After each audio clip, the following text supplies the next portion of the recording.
headlines. Kampo ni Presidential Aspirant Leni Robredo bumisita sa Pagadian City.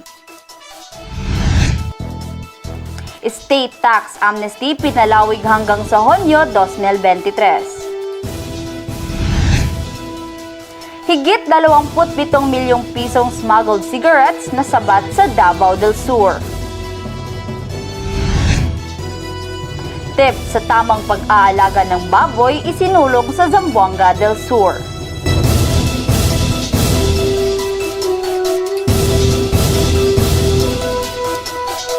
Maayong adlaw Pilipinas! Ngayon ay araw ng Sabado, Marso 26, 2022. Ako si Erica Canubas. Narito na ang mga balitang nakalap ng ating mga Eagle News correspondent dito sa iba't ibang dako ng Mindanao.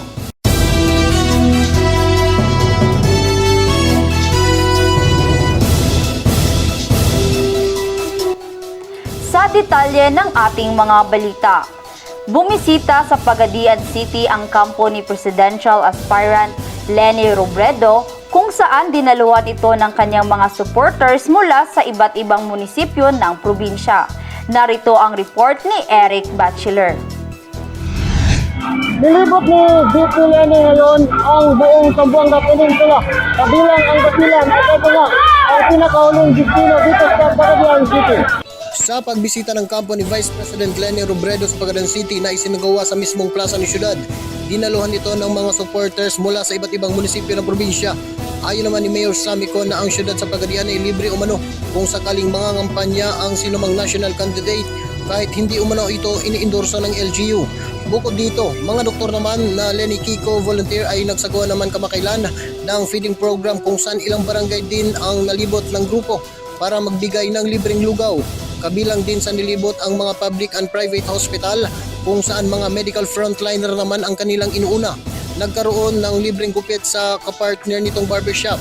Naging mapayapang naidaos ang rally ni Vice President Leni sa Pagadian City na pinangunahan ng PNP ang seguridad.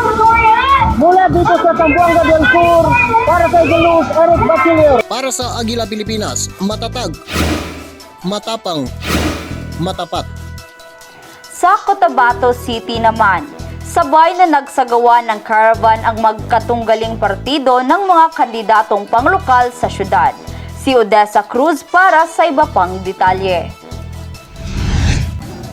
Sabay na nagsagawa ng caravan ang dalawang magkatunggaling partido ng mga kandidato sa Cotabato City sa unang araw ng pagsisimula ng kampanya para sa local positions. Ang resulta, matinding traffic sa National Highway matapos pagpang-abot ang caravan ng Team 1 Cotabato na pinangungunahan ni re-electionist Mayor Cynthia Guiani Sayadi at ng Team United Bangsamoro Justice Party ni dating councilor at mayoralty candidate Bruce Matabalaw. Dito sa Cotabato City, magkatunggali ang mga kulay na pula ng Team 1 Cotabato at berde ng Team UBJP. Umikot sa 13 barangay ng Cotabato City ang motorcade ng Team Guiani habang tumuloy naman sa coastal area ng Barangay Kalanganan 2 ang Team UBJP upang isagawa ang proclamation rally ng mga kandidato nito. Ang UBJP proclamation ay dinaluhan ng matataas na opisyal mula sa Bangsamoro government. Samantala, kandidato sa pagkabise sa lungsod sina re-electionist Vice Mayor Graham Nasser Dumama at si Butch Abu, na anak ng yumaong MILF Chairman for Political Affairs, Gadzali Japar.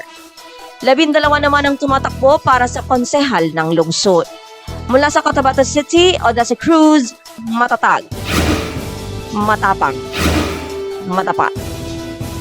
Awig pang state tax amnesty sa buong bansa hanggang sa Hunyo 2023, nananawagan sa mamayan ng syudad ng Pagadian ang Bureau of International Revenue na samantalahin ang pagkakataong ito. Si Eric Batchelor para sa detalye. Sa pahayag ng BIR Revenue District Officer dito sa Pagadian City na si Ding Makarampat, ay nanawagan ito sa mga taxpayer na mayroon umanong inilunsad ang ehensya na estate tax amnesty na magtatapos sa Hunyo sa susunod na taon. Malaki umanong matitipid ng mga taxpayers dito dahil wala na umanong babayarang buwis sa mga nagdaang mga taon. Aliban pa dito, wala na ring umanong penalty. Mas mababa lang umano na porsyento ng buwis ang babayaran sa kasalukuyan kung saan may 6% lang. Kaya sa mga malalaking establishmento, malaking paborito sa kanilang kinikita na siyang tulong na rin ng gobyerno sa mga negosyante. Sa programa ng gobyerno na National Tax Campaign, hinikayat pa rin ang ahensya na maging updated sa pagbabayad ng buwis na siyang kabayanihan rin umano at magagamit dito sa health system ng pamahalaan. Sa ngayon, dumagsa na rin ang mga taxpayers para sa pag-asikaso ng kanilang ITR o income tax return. Payo ng ahensya na kumpletuhin ang mga dokumento at sinisiguro nitong maasikaso kagad ang bawat transaksyon. Eric Bachiller para sa Agila Pilipinas, matatag, matapang, matapat. Ang iba pa nating mahalagang mga balita sa aming pagbabalik.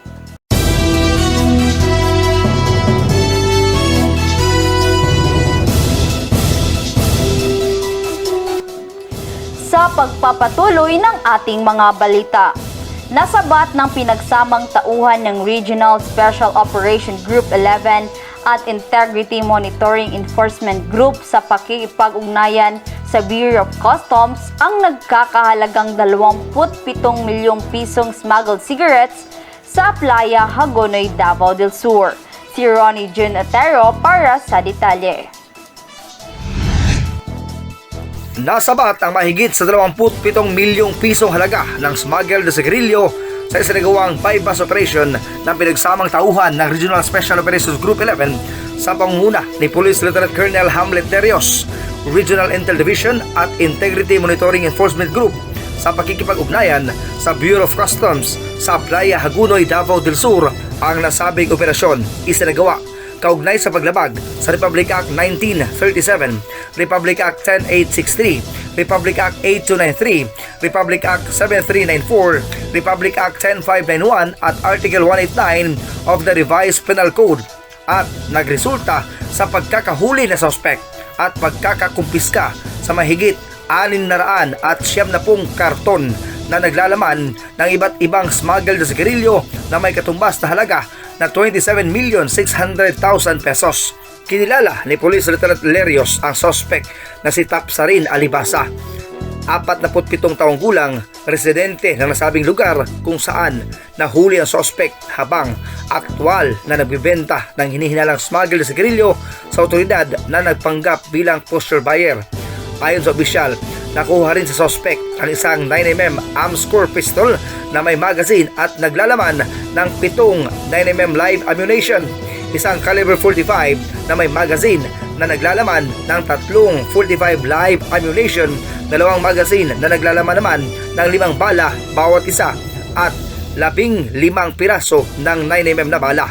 Sinabi naman ng mga pulis na hindi titigil ang Police Regional Office 11 hanggat may gumagawa ng iligal sa rehiyon at pananagutin ang may sala sa pamuno ni Police Brigadier General Benjamin Silo Jr., ang Regional Director. Nasa kustodiya na ng BOC ang nasabing mga ebidensya na nakuha sa lugar. Mula dito sa Davao del Sur, Ronnie Junotero, matatag, matapang, matapat. Sa Malaybalay City, Bukidnon naman, nagkasalpukan ng isang SUV at isang motorsiklo sa may National Highway ng nasabing syudad. Ating alamin ang iba pang mga detalye sa pag-uulat ni Pipito Artienza. Wasak ang harapang bahagi ng isang SUV van color gray na may plate number GAP 9293 na pagmamayari ni Dr. Ares Liffy Aparisi na naninirahan sa Malaybalay City, Bukidnon. Matapos masalpok nito ang kasalubong ng isang black XRM single motorcycle na may plate number 101-0583-518 na minamaneho ni Raimondo del Concepcion, isang pintor na naninirahan sa Sitio Paling, Barangay Patpat, Malaybalay City, Bukidnon. Ang insidente nangyari sa may National Highway, Kasisang, Malaybalay City, Bukidnon. Dahil sa di umanay mabilis na takbo ng single motor, hindi na nakayanan pang makapagpreno, kaya nasalpok ito ang paliko na sana sa kaliwa na SUV van color gray. Sa kabutihing palad ay nasa maayos naman na kalagayan ang may-ari ng single motor na si Ginoong Raimondo kasama ang kanyang backride kaunting galos lamang ang kanilang natamo. Madalas ang aksidente ng sasakyan sa nasabing lugar kaya pinag-iingat ang mga motoristang dumadaan dito. Nagpapasalamat naman ang may-ari ng sasakyan dahil mabilis ang ginawang pagresponde ng mga tauhan ng Malabala City Rescue. Napanatili namang maayos ang daloy ng mga sasakyang dumadaan sa panahon yaon dahil sa maayos din na natugunan ng Malabala City Traffic Management Center Office o TMC ang kanilang tungkulin. Kasalukuyang namang nasa pag-uusap na ang dalawang panig upang mabigyan ng solusyon ang nasabing insidente. Mula dito sa probinsya ng Bukidnon, ako si Pipito Atienza, matatag, matapang, matapat. Hinigpitan ng pulisya sa Zamboanga del Sur ang pagpapatupad nila ng mga checkpoint kasunod ng pagsisimula ng local campaigning ng mga kandidato. May detalye si James Ryan Fuentes. Sa hangaring manatili ang kaayusan at kapayapaan sa buong lalawigan ng Zamboanga del Sur, lalo pang hinigpitan ang mga PNP checkpoint. Isa sa mga nadaanan ng news team ay ang mga tauhan ng Dumalinaw Municipal Police Station na nakabantay sa National Highway sa pangunguna ng kanilang hipi na si Police Major Joel Galeriana. This is part of our security preparation in the coming 2022 national and local election, particularly this coming March 25, the start of the local campaign period. Everything or the security preparation is already in place. We are doubling our time to make sure that the coming election would be a successful and peaceful and fair election. Pinasalamatan ni Galeriana ang komunidad sa ilalim ng kaniyang area of responsibility na walang sawang sumusuporta sa programa ng PNP, lalo na sa peace and order. Our stakeholders, ito po, nagtutulungan po kami. They are taking part, they are getting involved with whatever undertaking of the PNP or local PNP. Whatever endeavor or undertaking of the local PNP, yung community or our stakeholders very much supportive and willing to join and get involved in this program. May paalala naman si Galeriana sa mga motorista. My advice to the motorists, they have to prepare whatever or the necessary documents during their course of travel, para wala pong aberya, wala pong hassle sa daan, so long as they comply with the requirements during travel po. Mula dito sa Zamboanga del Sur, James Brian Fuentes, matatag, matapang, matapat. Samantala, lalo namang pinaigting ng mga tauhan ng pulisya sa Cagayan de Oro City ang pagpapatupad ng seguridad at maging ng health protocol. Si Richard de la Cruz para sa detalye. Bagamat patuloy na sa pagbaba ang bilang ng mga nagpositive sa coronavirus, mahigpit pa ring ipinapatupad ng pulis ang health protocol, lalo na ang pagpapatupad ng seguridad sa 80 barangay ng Cagayan de Oro City. In a positive way, apektado ang ating ekonomiya at dahil dito, natataasan din natin ang ating pagiging matyag at ating mga law enforcement operation dahil nasa bagong normal na tayo at dahil bukas na rin ang ating komersyo, inaasahan natin na ang pagdagsa ng tao sa mga places of convergence, kaya patuloy ang ating police visibility at police operation sa mga convergence area sa buong Cagayan de Oro. Maging ang pagpapalago ng kaalaman ng mga kabataan ay patuloy dahil sa iba't ibang programa ng kapulisan, maging sa mga lugar na sinagawa ang pangangampanya ng mga politika ay mahigpit ang seguridad. Para sa Agila Pilipinas, Richard de la Cruz, matatag, matapang, matapat. Sa iba pa nating mga balita, sumailalim sa rural-based treatment ang 22 drug reformists sa Davao Oriental. May detalye si CJ Alra. 22 drug reformists ang nakakumpleto ng 21-day intensive rural-based treatment for outpatient rehabilitation program ngayon sa Balay Silangan, Bagong Bahay para sa Bagong Buhay sa Sitio Magay, Barangay Don Martin, Marandan, Mati City. Ang Rural-Based Treatment o RBT ang isang panandaliang residential treatment na ibinibigay sa mga kliyente sa ilalim ng Player Bargaining Program. Ang mga istruktura ng programa ay nakasentro sa evidence-based, structured activities, cost-effective, time-efficient at continuous monitoring. Ang programang ito ay isa sa maraming pagsisikap ng lalawigan ng Davao Oriental sa pangunguna ni Governor Nelson L. Deanghirang sa pagtulong sa mga drug reformists na makabalik sa kanilang normal na pamumuhay. Kasunod ng 21 araw na programa, sasailalim sila sa 5 months aftercare program. Mula dito sa Davao Oriental, CJ Allara para sa Agila Pilipinas, matatag, matapang, matapat. Ginunita naman sa Suminot, Zamboanga del Sur ang ika-42 anibersaryo ng kanilang bayan. Narito ang report ni Eric Bachelor. Sa isang buwang selebrasyon sa pagunita sa ika-42 taong anibersaryo sa bayan ng Suminot, Zamboanga del Sur ay iba't ibang aktibidad ang kanilang isinagawa. Kadalasan dito mga outdoor activity na makakatulong sa kalusugan ng tao. Well, this 42nd anniversary ng LGU Suminot, it's a month-long celebration. Well, actually, gusto lang talaga namin na maging aktibo yung mga interagency natin, yung barangay officials, yung local government unit, yung sa PNP, saka DepEd. At least man lang, no,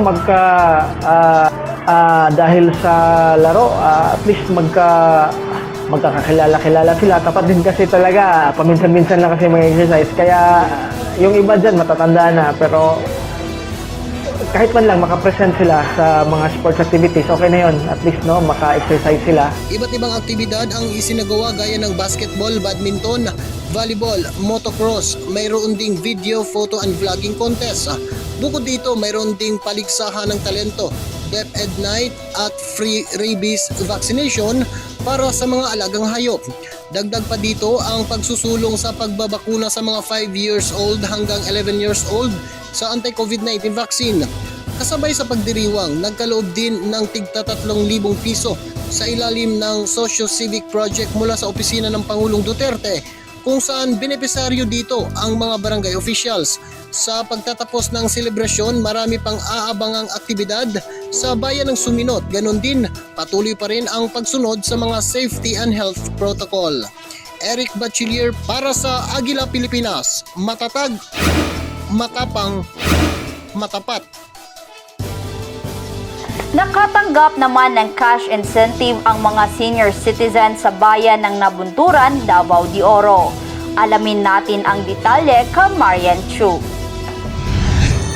Nakatanggap ng cash incentives na 10,000 ang mga senior citizens na nasa edad na 85 hanggang 79 na taong gulang sa 28 na mga barangay sa bayan ng Nabunturan, Davao de Oro.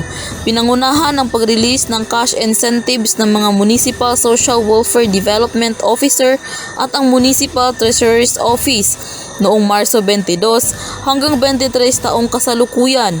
Dahil sa layo at hirap ng mga benepisyaryo ay ang mga social worker at personahe na mismo ang nagbahay-bahay sa mga senior citizens para lang maibigay ang nasabing tulong. Patuloy ang lokal na pamahalaan ng Nabunturan na palakasin pa ang pagtutulungan at pagkakaisa para sa kaunlaran at upang mapabuti ang mamamayan sa bayan ng Nabunturan. Marian Tio, matatag, matapang, matapat. Matatagpuan sa Ramon Magsaysay, probinsya ng Zamboanga del Sur ang processing plant ng kape at produkto ng niyog.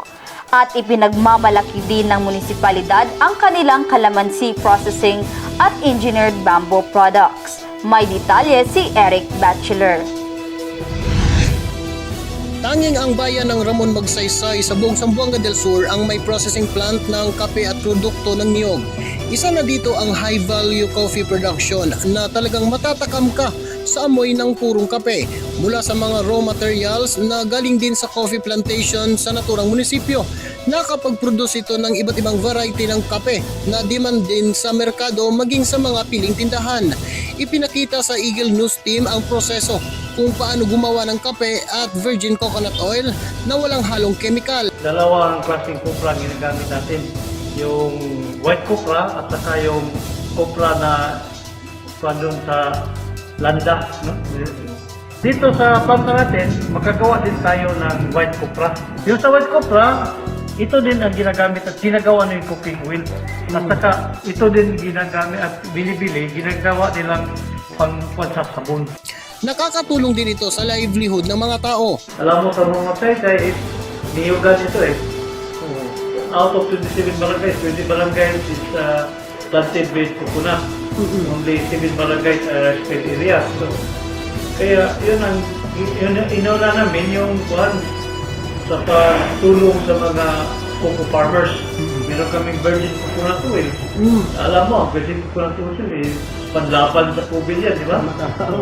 Yan nga, yung mga buyers namin, ini-export nila din na yung namin, no? Yung produkto namin. Permiro, diri sa grinder. Then, ug-on, then pagkahuman, ang katuiyahang tuno, amo na pong ibutang sa i-ferment na mo. Sulod sa 36 hours, usa na po na mo harveston. Ipaagi na po na mo vacuum, then ready na dayon for filter. Then dito na to makuan ang virgin coconut oil. Bukod sa masarap na kape ang naiproduce ng bayan ng Ramon Magsaysay dito sa Zamboanga del Sur, isa din ang resort na ito na pagmamayari ng LGU ang ipinagmamalaki kung saan nalagay ito sa tuktok na tanaw ang buong Salog Valley. So as of now, medyo okay na po. Medyo bumabalik na sa normal yung pagbisita ng mga turista dito sa atin sa Paradise Panoramic Resort, no? So since wala na kayong masyadong restriction sa mga borders, so unti-unti bumabalik at dumadami na naman yung mga turista at mga guests natin from other municipalities and other provinces po. Dagdag pa dito na ipinagmamalaki din ng munisipyo ang kanilang calamansi processing at engineered bamboo products na talagang may high quality. Mula dito sa Ramon Magsaysay, Zamboanga del Sur, ako si Eric Bachiller, matatag, matapang, matapat. Magbabalik pa ang Agila Pilipinas.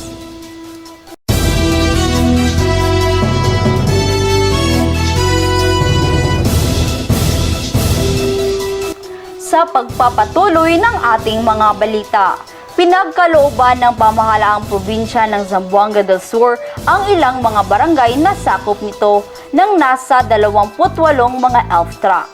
Ang iba pang mga detalye ihatid sa atin ni Eric Bachiller.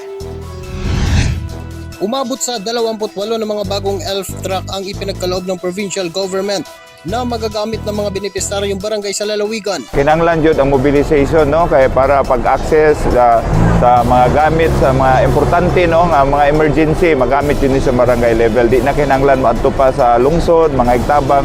Kung dili sa ilang level makahimo na jud dako kayo ni siya igtabang. Pwede po ni siya gamiton sa mga post-harvest facilities, no, nga mohangyo ang mga katawhan nga magpa-deliver dito sa dakong syudad para makakuha sila og mahal nga mga produkto, no, nga mabaligya nila sa maayo nga presyo. Namong pasalamat, no, sa provincial government in behalf sa LGU Mulave. Dako kayo ni ikatabang kaning bunggo nga ilang gihatag sa duha ni kabuok sa barangay Blancia ug sa barangay Sudlon. Kani nga mga barangay, dagko kani nga barangay dito sa amuang lungsod. Ilabi na karon nga panahon sa pandemya, na mga pasyente nga kinahanglan sila sa kanan, although namin mga ambulance sa munisipyo, pero dili man gud nato makita tanan tungod sa kadaghanon pod sa bulk sa pasyente, so pwede nila ni magamit as health. Nauna na ring binuhusan ng road project ang mga benepisaryo ng mga barangay na siyang may maayos na daana.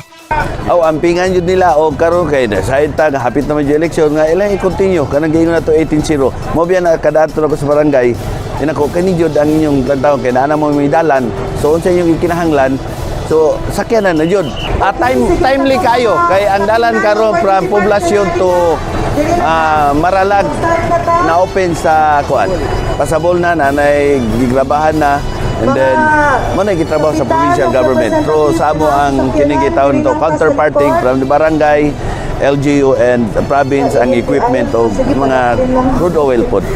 Kading sakyanan, i-donate magini, ihatag magini sa barangay, uban sa paglaom mo pagsaad nga ampingan gini nga mao nga butang, no? Kay kini nga kantidad dako-dako ni unya paningkamutan gini sa barangay nga ilaha kay mga pahimuslan o ang mga tao makatabang gini sa dagdako sa katawhan sa sila ka barangay. Dati nang nagkaloob ng mga army jeep ang pamalang panlalawigan sa ilang munisipyo, ngunit may antala ngayon sa di umano'y mga restriction sa delivery.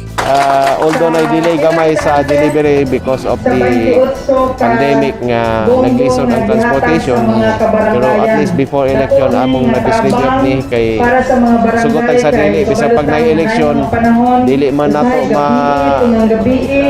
may election ba ng mga sakiton, may election ba ng mga problema sa barangay. Eric Bachelier para sa Agila Pilipinas, matatag, matapang, matapat. Pinaigting sa bayan ng New Bataan, Davao de Oro ang ugnayan ng paaralan at ng pamahalaang lokal. May detalye si Floranie Kangki. Mas lalo pang pinaigting ang ugnayan ng Davao de Oro State College at lokal na pamahalaan ng bayan ng New Bataan, Davao de Oro. Marso 24 ay ginanap ang isang pagpupulong ng lokal na pamahalaan kasama ang pamunuan ng sabing paaralan upang talakayin ang mga proyekto at mga programa na magkaagapay na ipapatupad ng dalawang panig. Isa sa mga programang ito ay ang sa aspetong research and development kung saan ay napagkasunduan na paunlarin ang pang-agrikultura ng iilang target farmers. Floranie Kangke, matatag, matapang, matapat. Isinulong naman sa lalawigan ng Zamboanga del Sur ang pagtuturo ng mga tips sa wastong pag-aalaga ng mga baboy para kikita pa rin ng malaki sa kabila ng pandemya o sakit ng baboy na ASF o African Swine Fever. May detalye si Hanime Abaw. Isinusulong ngayon dito sa lalawigan ng Zamboanga del Sur ang mga tips o tamang pag-alaga sa mga baboy para kikita ng malaki sa gitna ng pandemya kahit pa may banta ng African Swine Fever o ASF. Sa isinagawang seminar sa bayan ng Dumalinaw dito sa Zamboanga del Sur, ipinaliwanag ng ilang pig improver ang tamang paraan para mamalaging green zone laban sa ASF ang buong Zamboanga del Sur. At saka mga management kung paano natin alagaan yung ating mga baboyan. So, gusto namin tulungan yung maraming mga dito ng mga women at saka iba ng mga nag-aalaga ng baboy dito sa area. So, kaya in-organize ang seminar na ngayon. Kailangan daw na healthy ang ating mga alagang baboy, lalo na kung ito ang bahagi ng ating mga livelihood. Alam naman po natin na hindi magiging kompleto ang kasal, handaan, birthday, kung walang sisig, walang lechon. So, and then, we all know that marami nang tinatamaan sa Luzon and everything, the price of our pork is really going up. So, one way to preserve yung ating mga small-scale farmer na nandito, na marami sila. So, really, alagaan nila ng mabuti para makapag-continue pa sila sa Paano ba ang pag-aalaga nito para manatiling healthy at may layo sa namang uri ng sakit o virus? Ang importante pag nagpapakain tayo ng baboy is alam natin kung ano yung kailangan niya na kilos o ano yung laman ng ating feed. So, importante yun para at anong stages ng paglaki niya, may feed budget dapat talaga tayo kung ano yung kailangan niyang kainin during that time.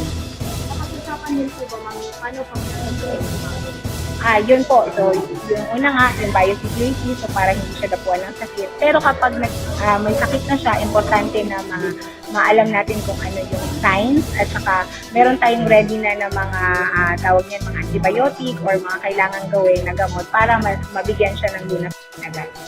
Nang makaranas ng pandemya ang bansa, nasa bahay na lamang ang buong pamilya dahil sa mga restriksyon. Kaya nabuo raw ang ganitong programa sa bayan ng Dumalinaw at lumawig na sa buong lalawigan para makatulong sa mga pamilya. Yeah, of course, kasi sa number of women na naging beneficiaries namin, konti lang naman yung failure.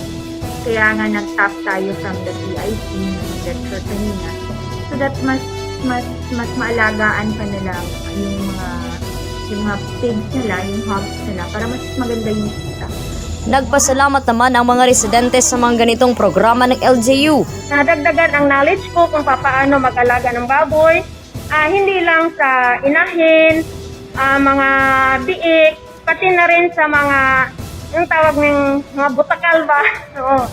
And then, ang para sa akin, ang pag-alaga ng baboy ay hindi lang para tuwing may occasion, kung hindi, pati na rin sa pagbibinta, pwede na rin natin ibinta para pagkukunan natin ng meron tayong mga needs sa ating pamamamahay. Ayon sa mga nakadalo ng seminar, kailangan lang daw ng sipag at tiyaga para lalago ang kabuhayan para sa kinabukasan ng pamilya at hindi daw dapat aasa na lamang sa mga ayuda ng pamahalaan. Para sa akin, mahalaga ang baboy para sa akin kasi kung meron kang alagang baboy ay malaking tulong din para sa inyo. Para sa pagkukunan mo ng budget para sa bahay, hindi lang ganoon, pati na rin kung may mga special occasion, makatulong na din yon. Yun pa ba ang bibilhin mo sa iba na mas napakamahal na ngayon ang presyo ng baboy? So, mula rito sa Zamboanga del Sur, Hani May Abaw para sa Agila Pilipinas. Matatag, matapang, matapat.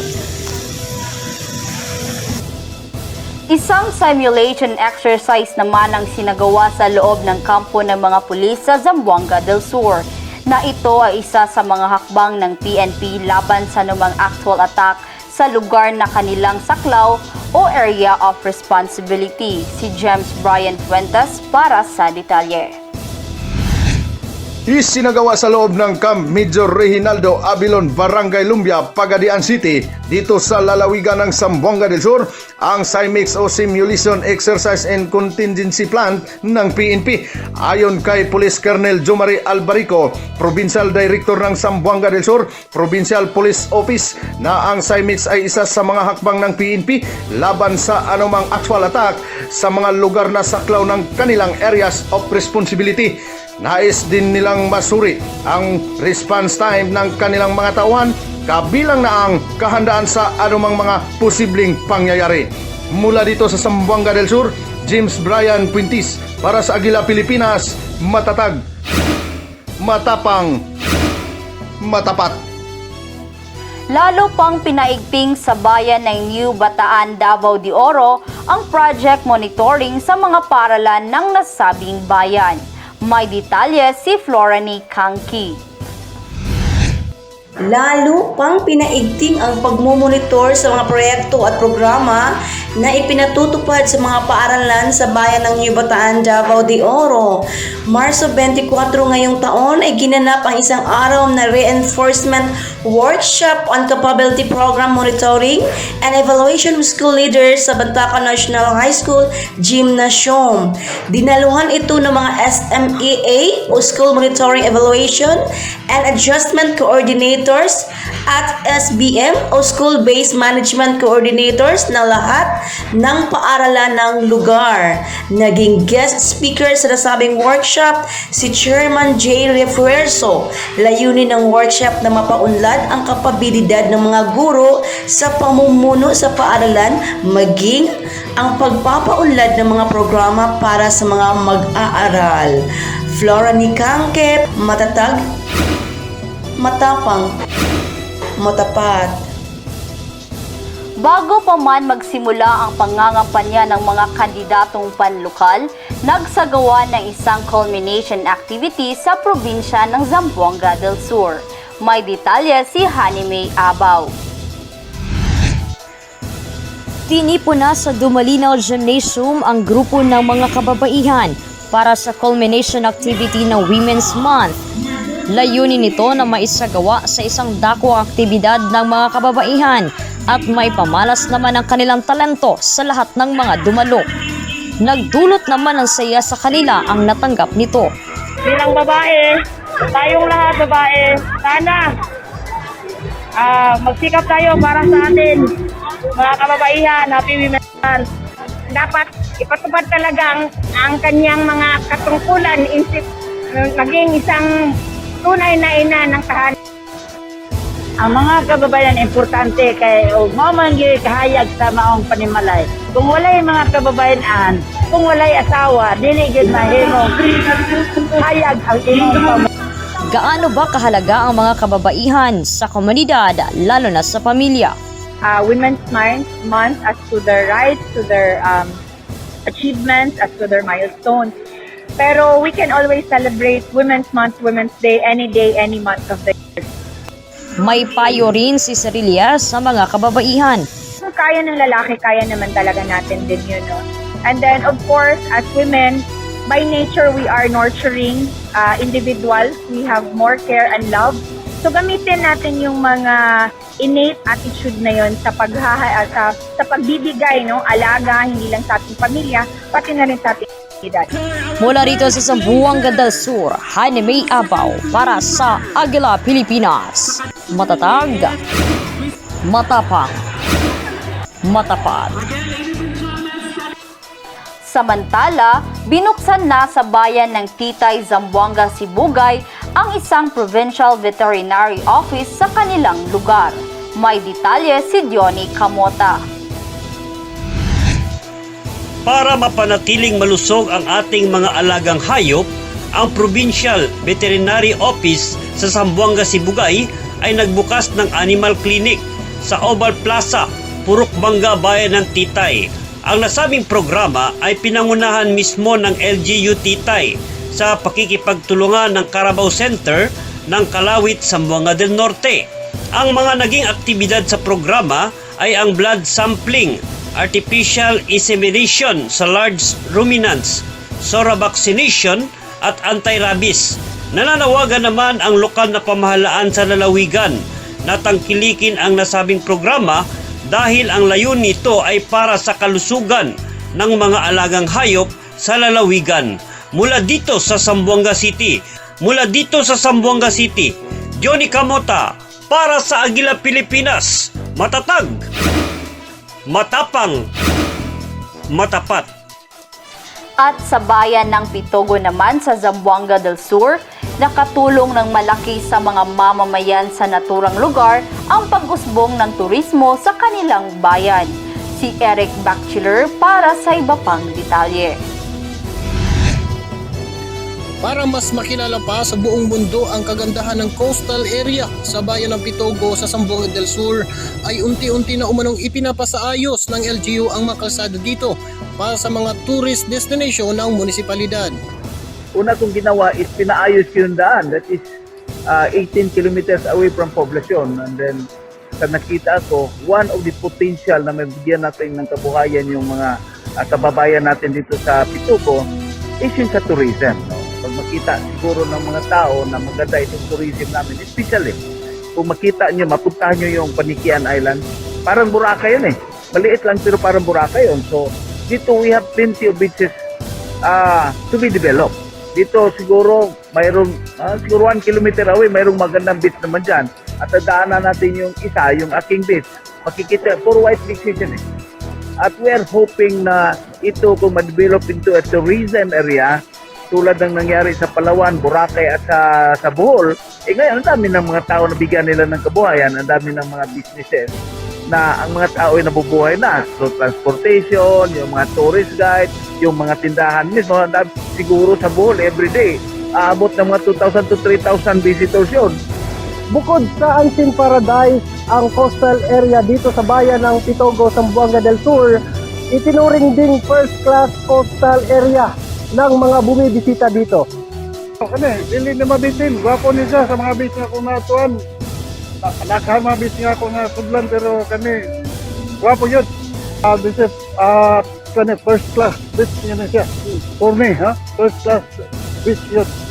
Windot kini para sa mga mga turista. So, Pitugo is a top beach destination in the whole province of Zamboanga del Sur. So, not just in Zamboanga del Sur, but it can actually compete with other beaches in the whole Zamboanga Peninsula. So, aside from having white sand beaches, we have one of the cleanest beaches as well.